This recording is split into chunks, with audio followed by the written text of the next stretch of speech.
to UFHL Now! A close-up look at the Ultimate Fantasy Hockey League. The most realistic fantasy gameplay. High stakes. High reward. Here's your host, the owner of Duckman's Domination in the UFHL, and the Mighty Mallards of the UFAHL, Dean Millard.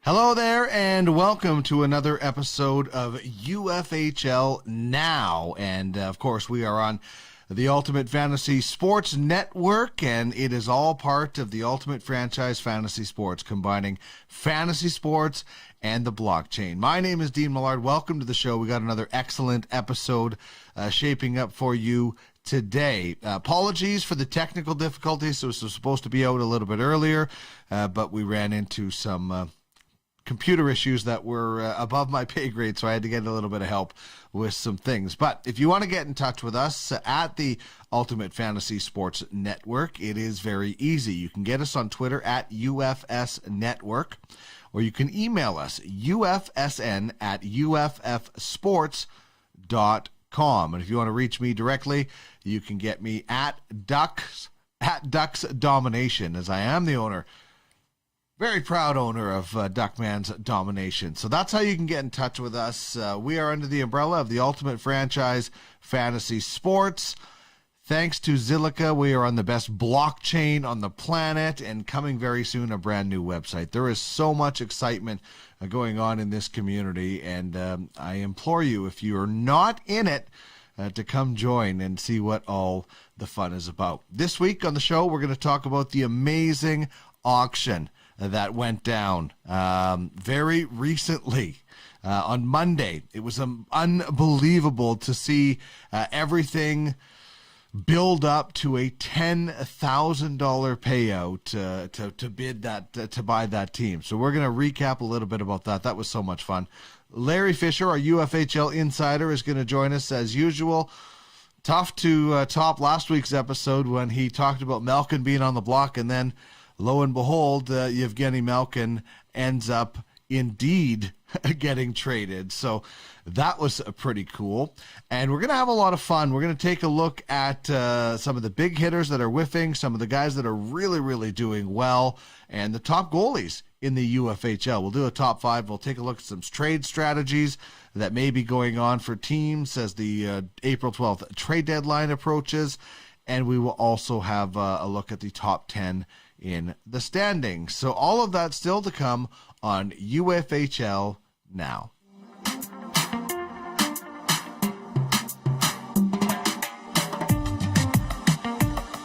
You're watching the Ultimate Fantasy Sports Network, UFSN, your one-stop fantasy shop.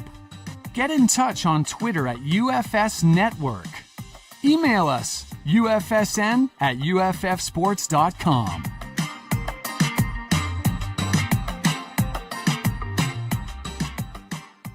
So how about that expansion franchise auction? $10,000 US. Everybody I have told, their jaw has dropped because they're thinking about their $50, $75, $100, maybe $200, maybe even $1,000 entry to their fantasy leagues, and they're blown away by this. And you know what? That's the thing. It's not just fantasy. The NFTs that the winning group gets, unbelievable. An AHL team as well.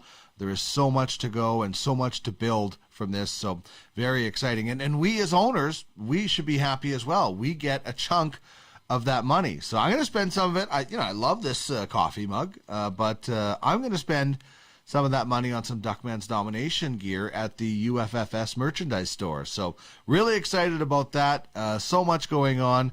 The $10,000 is a new record, and I love that Arlo Scholes Vito on our Telegram chat, the owner of Stingray, is saying that nobody else should be selling for less than $10,000 now, and I totally agree with that. That's the base point. Whatever you bought in, $10,000 should be the minimum that you should be looking at if you are looking indeed at selling your franchise. So just so much excitement with the UFHL auction and a new sport coming on Sunday. We'll tell you a little bit more about that as we go. But let's get into the week that is going on since we last talked on Friday in the UFHL. And if you were an Oilers fan or a Leafs fan and you saw what happened to McDavid and Draisaitl and the entire Oilers team, big, dry drought. And it happened to McDavid. As, you know, at least Draisaitl had a point, but McDavid, for the Yetis, man, you just don't ever expect your best player, the best player in the game, in my opinion, to go 3 straight games, offensively anyway, to go 3 straight games without a point. The Yetis sit 4th, but during the last 7 days, they ranked 6th, so they definitely dropped down. Now, Mitch Marner had 4 points for the Yetis. Brock Besser having a 3-point week.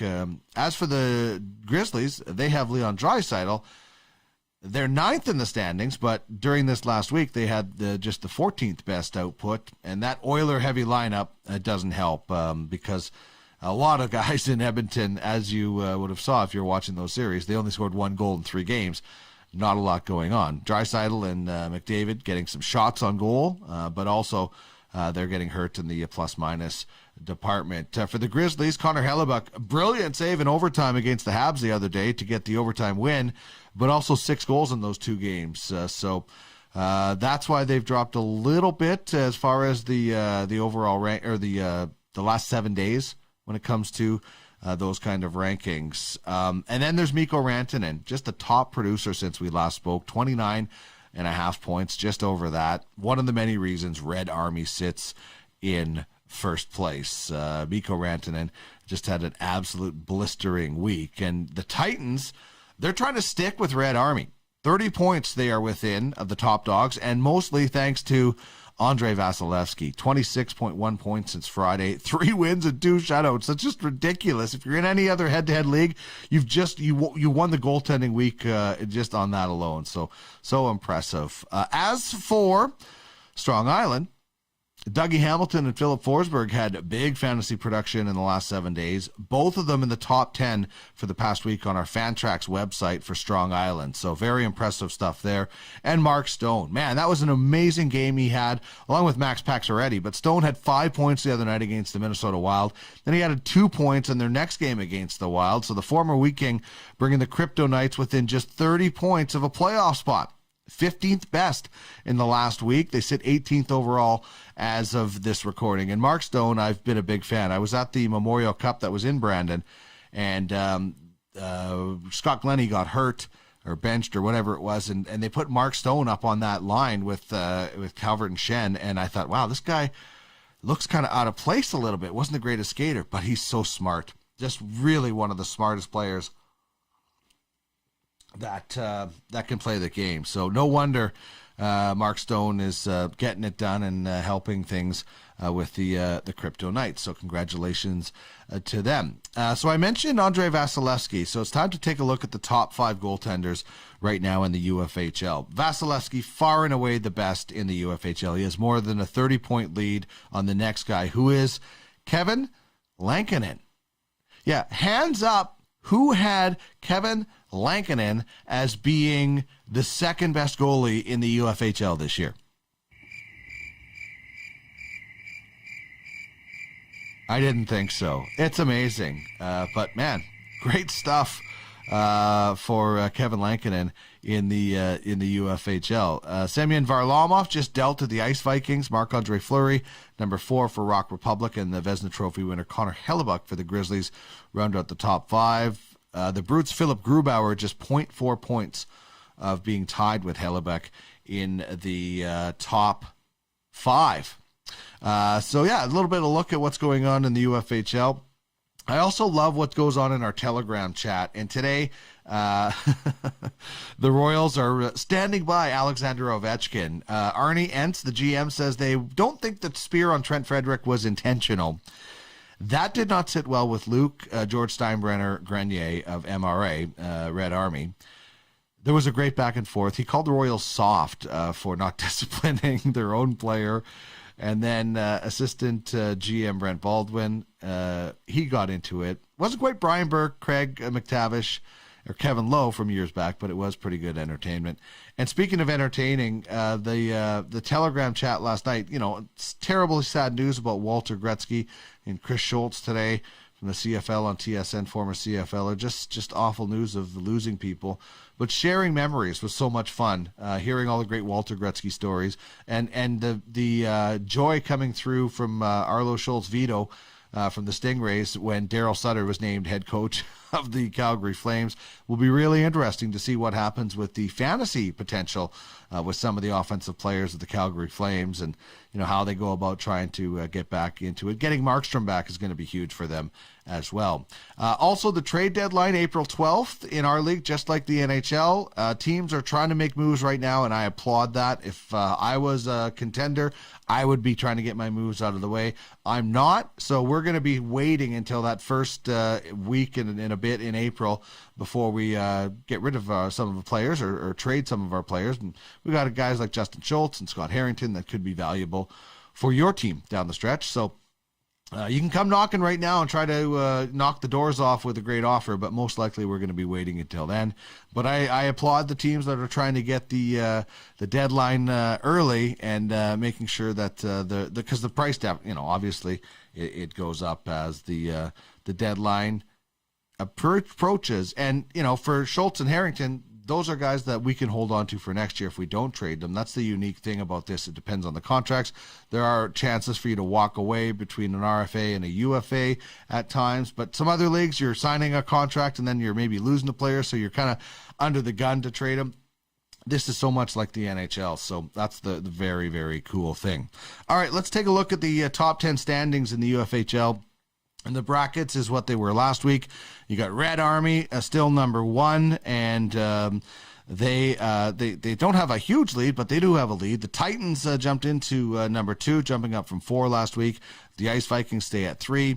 You got the Yetis in at number 4, dropping 2 spots, and pretty much the rest of the way stays the same, except for the Stingrays, who were not ranked, so they jump into the top 10. You're going to hear more about them with our UFHL insider, Larry Fisher. So that is the top 10. The Rock Republic Outlaws and Grizzlies and Blades of Steels both dropping 1 spot. The Rock Republic and the Outlaws staying the same. And we'll see what happens next week as we go into the weekend that will feature a Battle of Alberta.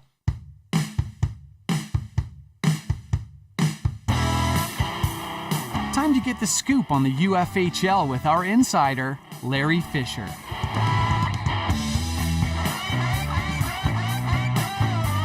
He's had lines in the water all week long. What will he reel in for us today? Let's dive in and find out what's going on with the UFHL. Now!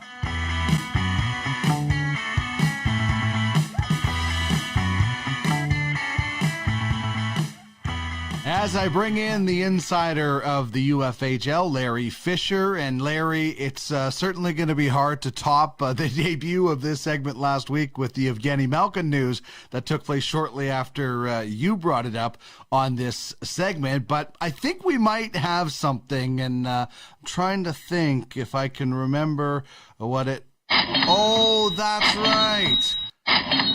$10,000 for that expansion franchise. We were part of that live broadcast with Darren, and man, what an exciting time it was to be on that live broadcast.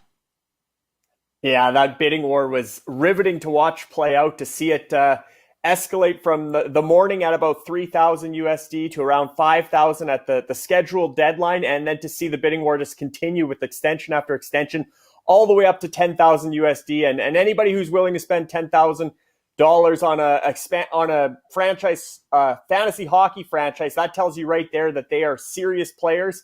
I've met with the new owners since Monday, and I can tell you that it's a group of people. Obviously, Darwin Osman and Drew McDonald headed up along with the Bartlett group, but they have a number of guys involved, as far as a couple guys that are going to help out with analytics. And I can tell you right now that they are already in the process of hiring a GM.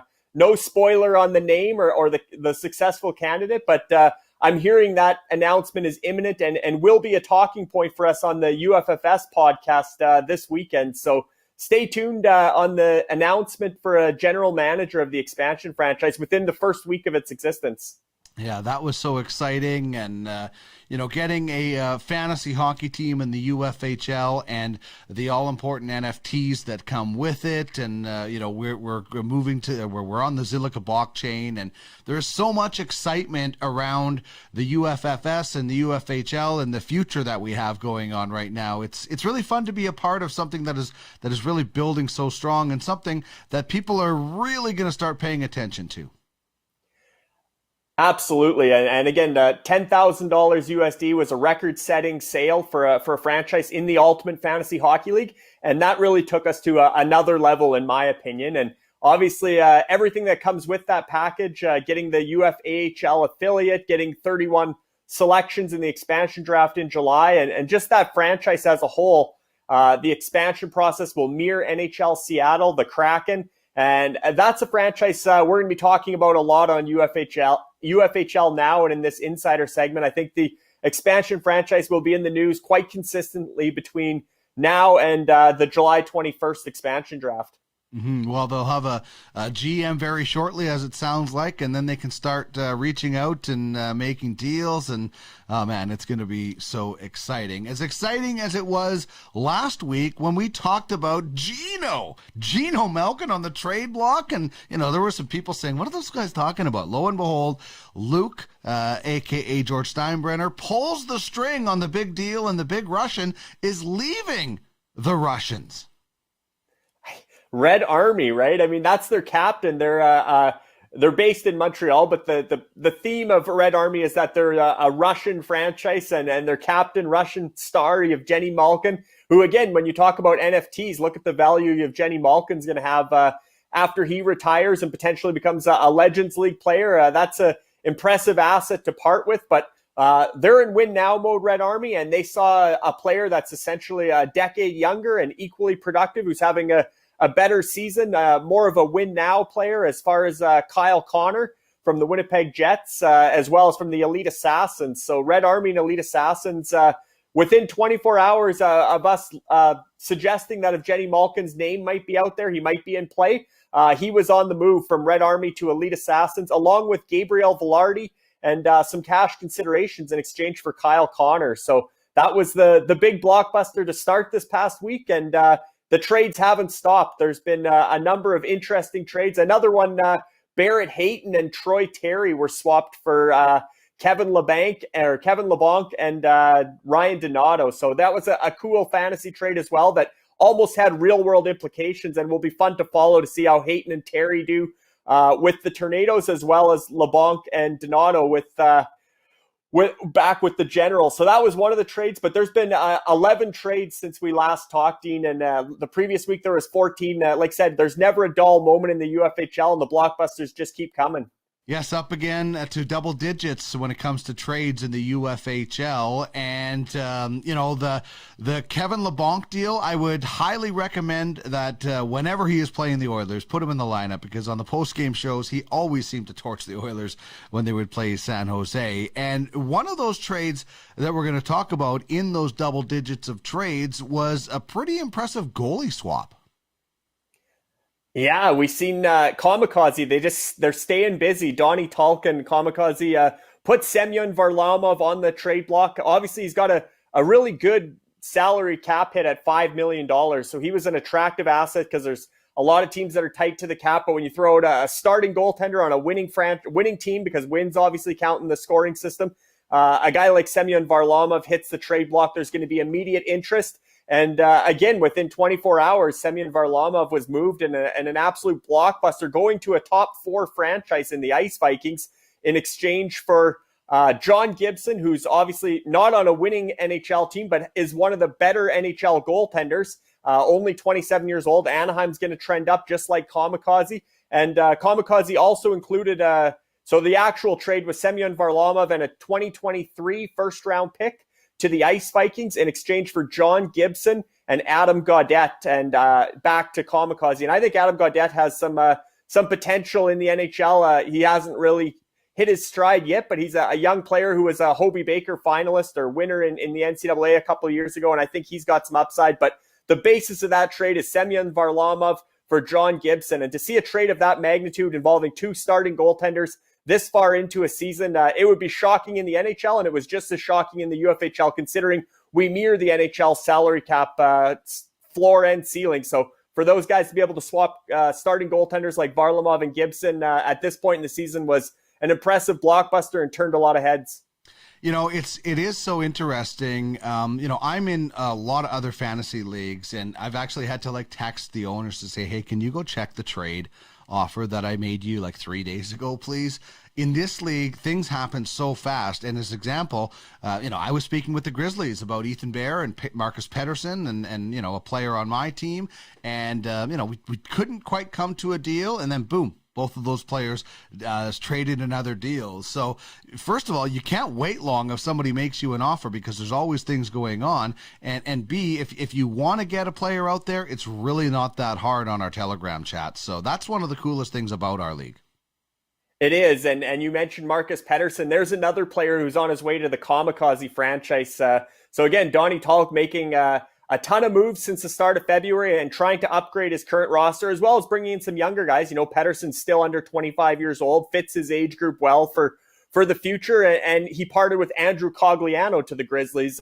Cogliano a little further along in his career, but still a productive fantasy guy who obviously kills penalties, gets some shorthanded points, all the rest. So that was kind of another minor trade for Kamikaze, was bringing in Marcus Pettersson in exchange for Andrew Cogliano. But you're right. If a player hits the trade bait board in the UFHL, they don't stay there long. They tend to be on the move sooner than later, just with how active all 31 franchises are. And now 32 franchises with the expansion franchise joining the fold. And certainly they'll have a name and a brand soon enough as well, a name and logos. And that expansion franchise, like I said, they're going to be trying to make some moves ahead of the expansion draft in July to at least set up some of the selections they'll have. But Kamikaze's been one of the franchises we highlighted last week as a franchise on the rise in the current standings and certainly for the future. And they really are trying to upgrade the talent on their current roster and potentially to make a playoff push in the second half of the season. Yeah, we chatted about them. We've chatted about the turnaround with Dynasty. And today we're chatting about the Stingrays, who are surging up.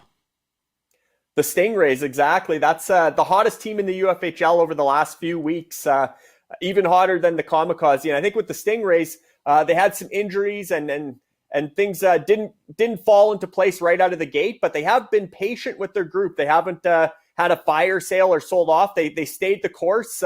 Their owner, Arlo Scholes, was patient, and now it's paying dividends. His players are starting to pick up the pace. A guy like Alex DeBrincat, Jake Gensel, Sean Couturier's back from injury.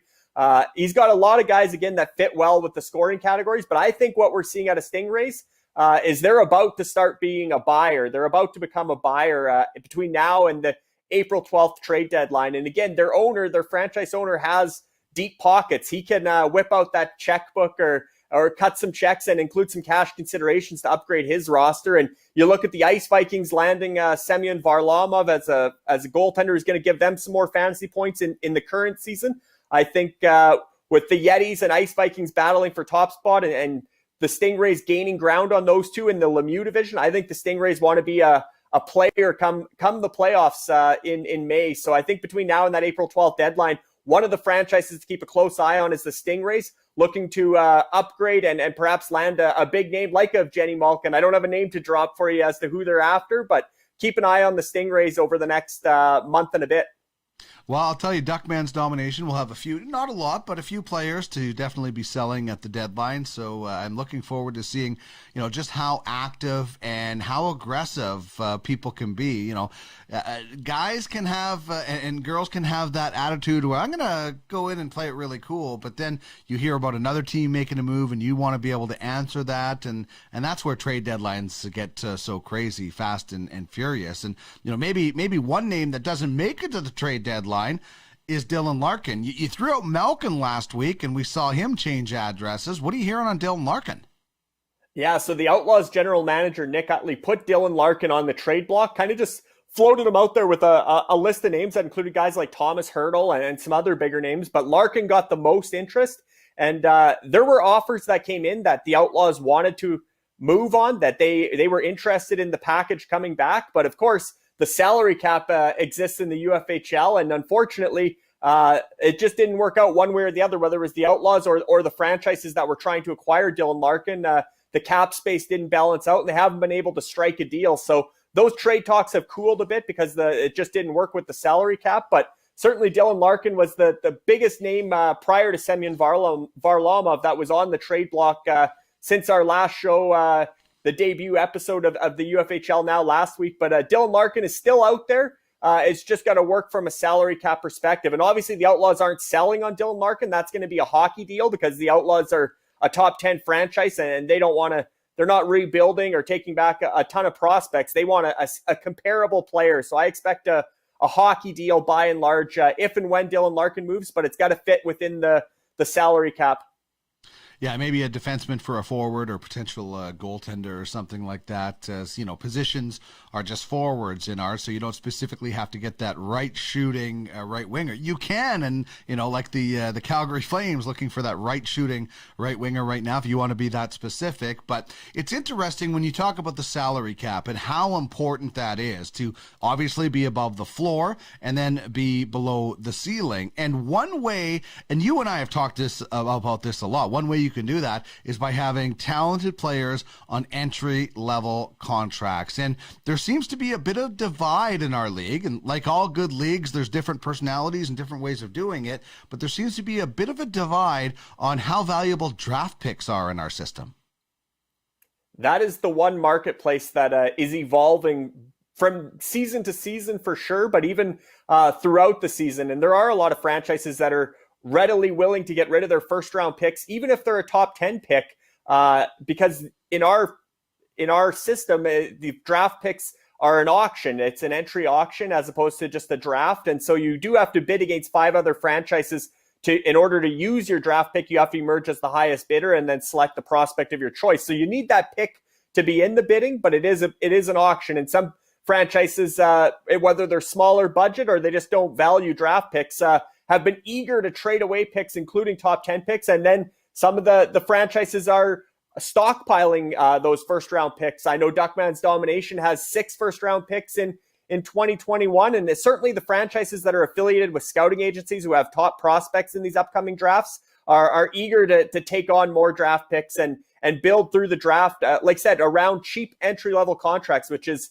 so important in the NHL. And I really do think the draft and develop model in the UFHL is going to eventually bump up the trade value in those draft picks. And what I think, Dean, is that closer to the draft, maybe not ahead of the trade deadline, you might not see a star player for a first round pick necessarily, or even a top prospect for a first round pick. But when that draft rolls around, when that entry auction, it's the week of, and people are eager to be bidding on Owen Power and Jesper Wallstedt and the following year, Shane Wright, you're going to see some massive packages exchanged in order for teams, maybe the Klein Cup champion or a top team will want to get in on that bidding, and they'll do what it takes to acquire those picks. So I think selling low on your draft picks is a bad idea. I think they hold a lot of value come the draft time, but in general, I think draft and develop is a model that we're going to see. The teams that build through the draft are going to be climbing the standings in the years to come.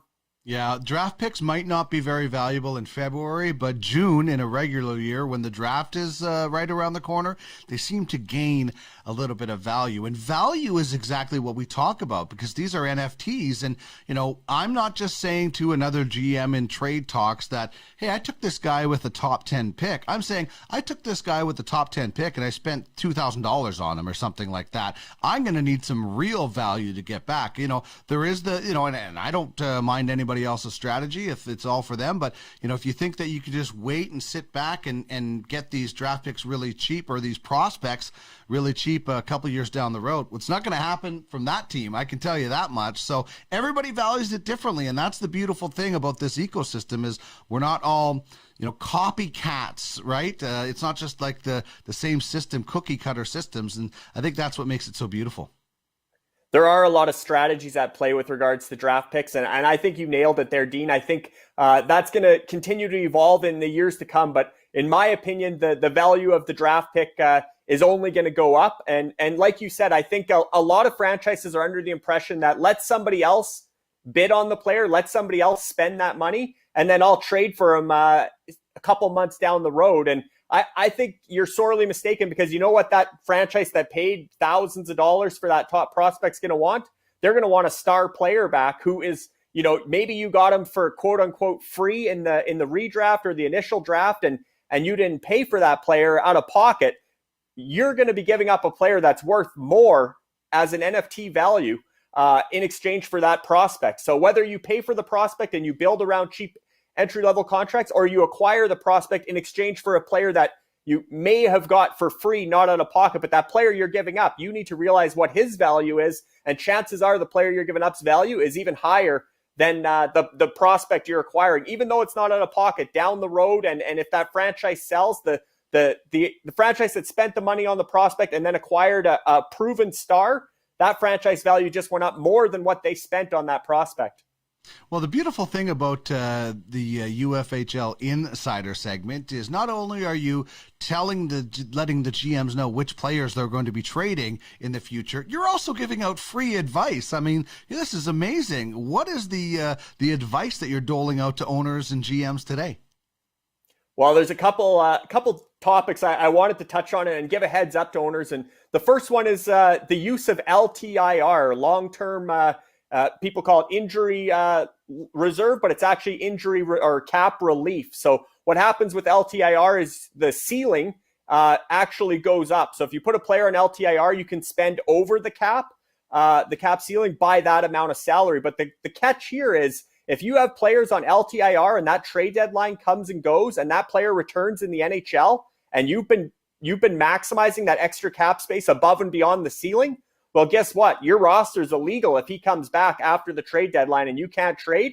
The only way to continue accruing or earning fantasy points is to waive a player to get yourself back under the ceiling. So if you're using the LTIR to maximize your cap space in the present, you're above technically above the cap ceiling because your player's on LTIR with a $7 million contract. You better be aware of that looming April 12th trade deadline and better get back below the ceiling, unless you know for sure a guy like Oscar Klefbom, he's out for the season. He's not going to play this year. But if there's any chance of that player returning, you better be below the salary cap, or you're going to be waiving a star player in order to continue to accumulate fantasy points. Because if you're over the ceiling, A, you get fined, and B, you forfeit all your fantasy points, not just from that player, but your entire lineup's fantasy points for as long as you're over the salary cap. So be very aware of LTIR, and if you're using it, great, maximize the cap space, but know that April 12th trade deadline's just over a month away, and you know the status of your NHL player, because if he surprisingly comes back and you took that risk,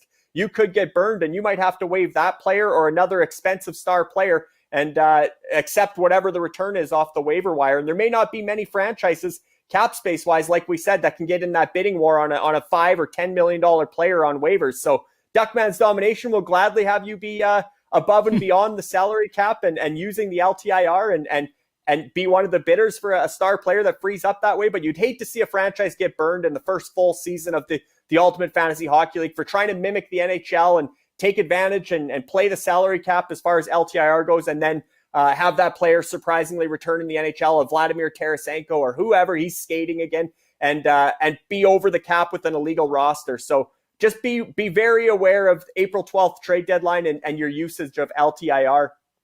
Yeah, and there's so many things to be aware of. Email went out, I think today or yesterday, about call-ups and making sure that you have the what is a call-up, what isn't a call-up. So there's a lot of things to be aware of. Just shuttling guys in and out of your lineup, and one of our teams, unfortunately, it cost them some fantasy points. Yeah, the other big thing, the other tidbit of advice, friendly advice, is if you're going to demote a player from your active roster down to your minor league system or to your protected list, you better check Cap Friendly's waivers calculator tool. It's right there. Bookmark the link to Cap Friendly's waivers calculator tool and double check, because with the waiver system, we mirror the NHL, and so it obviously goes by how many seasons you've played, but it also goes by how many games you've played. There's two different factors in determining whether or not a player's waiver exempt or waivers eligible. And some players do they're waiver exempt at the start of the season, and halfway through the season, they lose that eligibility to go down without clearing waivers. And you need to be aware of that. So you got to be tracking the waiver status of all your players at all times, especially your young guys.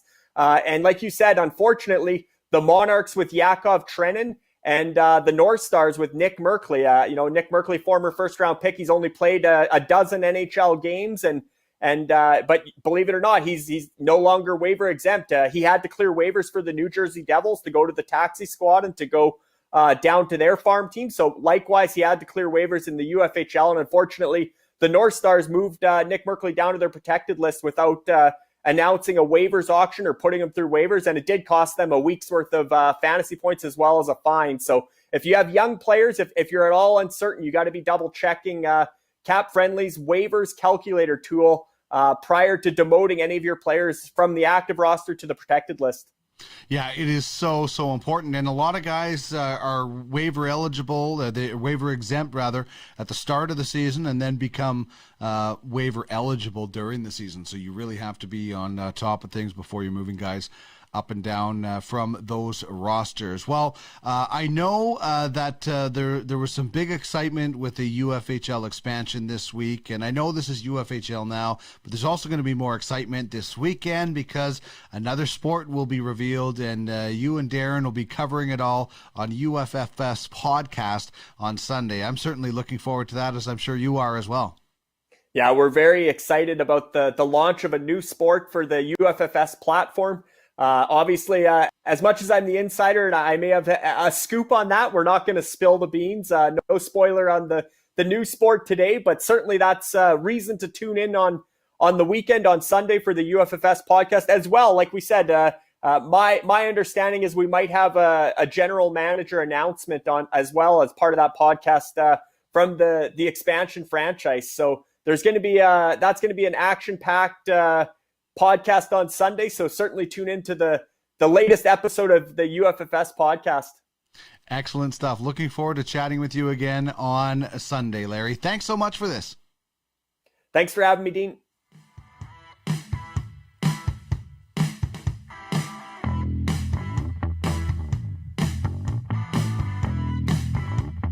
This is UFHL Now with Dean Millard. Get in the game, where you own the game.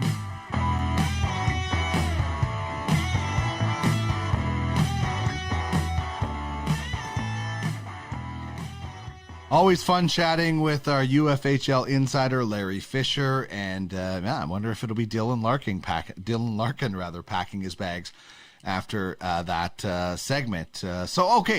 Big news this weekend. We could be hearing about a new GM for the expansion franchise. That will be very exciting if that comes to fruition, as the insider alluded to. There's also a new sport being announced on Sunday, and that is so exciting as the UFFS platform continues to grow. And that's going to wrap things up on our show.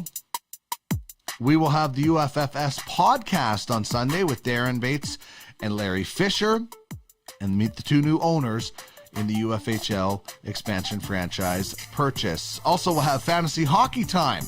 That will come out Monday morning. Tracking the Draft with Craig Button. It comes out Wednesday afternoon.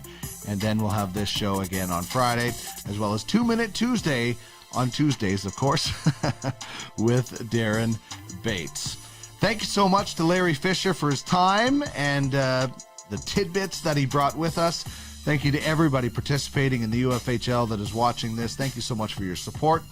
And I look forward to chatting with you guys next week. Have yourselves a great weekend.